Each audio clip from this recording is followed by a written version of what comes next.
माढा लोकसभा मतदारसंघात 75% आरक्षणवादी समाज असून वंचितचा पहिला गुलाल हा माढ्यातून उधळला जाईल असा ठाम विश्वास माढ्याचे वंचितचे उमेदवार रमेश बारसकर यांनी व्यक्त केलाय। तसेच ओबीसींच्या आरक्षणाला धक्का न लावता मराठा समाजाला आरक्षण द्यावं अशी मागणी देखील त्यांनी केली आहे। त्यांच्यासोबत संवाद साधला आहे आमचे प्रतिनिधी अभिराज उबाळे यांनी। आपण पाहूयात। वंचित बहुजन आघाडीचे माढ्याचे उमेदवार रमेश बारसकर आपल्या सोबत आहेत। आपण शरदचंद्र पवार यांच्या राष्ट्रवादी काँग्रेसमध्ये होता, पण तुमची उमेदवारी ही वंचितने जाहीर केलेली आहे, काय सांगाल? या ठिकाणी राष्ट्रवादी काँग्रेस पार्टीमध्ये काम करत असताना मी या ठिकाणी प्रामाणिकपणे काम केलेलं आहे आणि आज वंचित बहुजन आघाडीचे राष्ट्रीय नेते आदरणीय प्रकाशजी आंबेडकर साहेब यांनी माझ्यावर जो विश्वास दाखवलेला आहे त्या विश्वासाला मी पात्र राहून ज्या पद्धतीनं राष्ट्रवादी काँग्रेस पक्षामध्ये मी प्रामाणिकपणे काम केलं त्याच पद्धतीनं आदरणीय आंबेडकर साहेबाबरोबर देखील प्रामाणिकपणे काम करणार।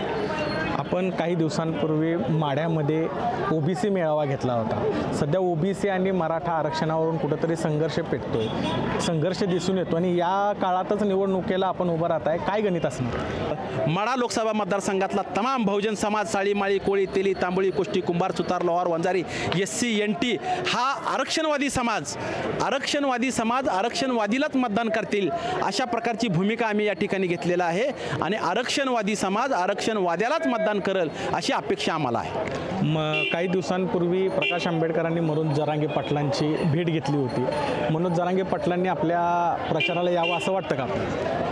या ठिकाणी आम्हाला प्रकाशजी आंबेडकर साहेब हे आमचे राष्ट्रीय नेते आहेत, ते प्रचाराला येतील।